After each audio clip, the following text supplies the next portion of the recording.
Following this recent escalation between Ukraine and Russia, I've seen several videos of some pastors online trying to say that God has a purpose or God has the reason why He allowed the war to be going on. And some of them are saying that God has hand in the war.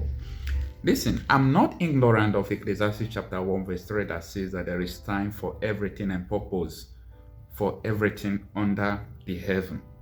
But I want to clarify these circulating videos because God does not take pleasure when children are being massacred on the war front, when children that are vulnerable who couldn't run away from the war are being killed. You said God has hand in it.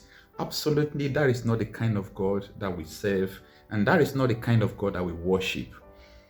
You know, a war that could take pregnant women, and you are saying God has hand in it.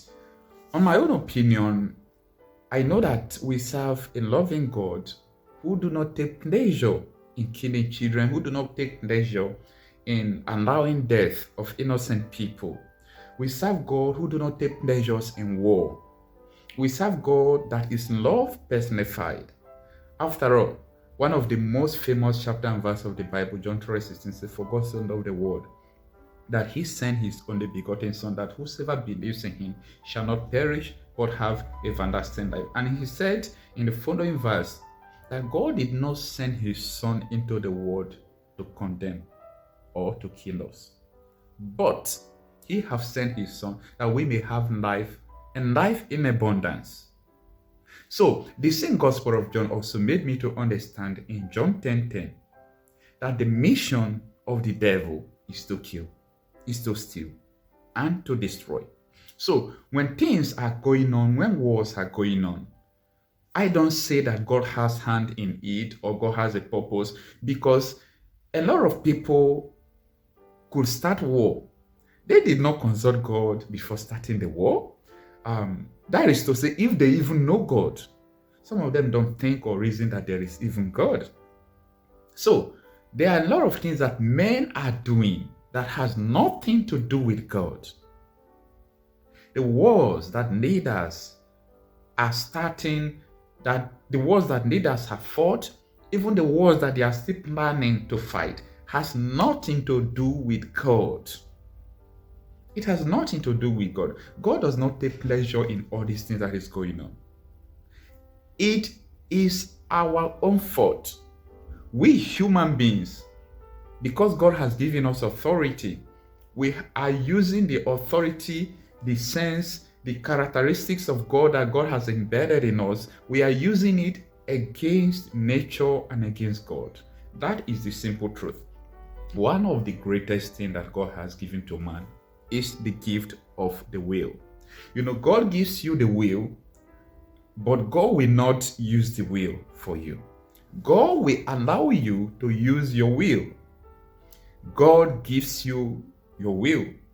He created it in you, and that makes us to be like Him in His image, because we have the will to make decisions, to life, to death, to live, to do whatever things that we want to do.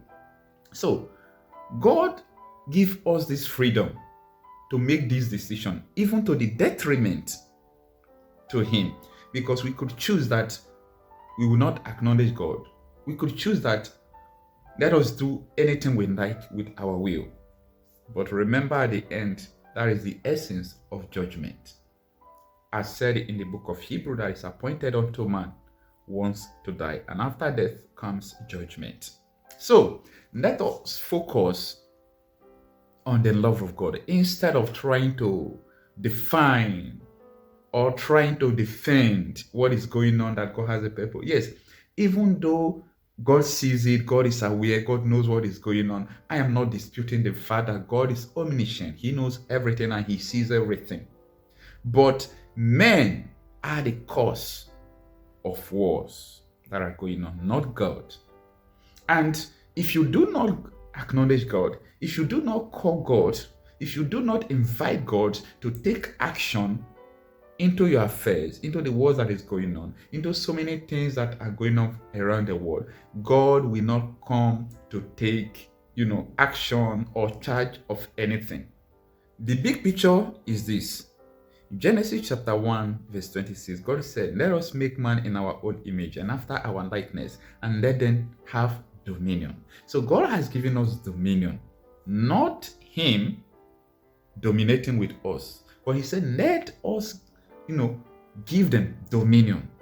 Let us make man in our image and after our likeness, and let them have dominion. In other words, God has given us a delegation.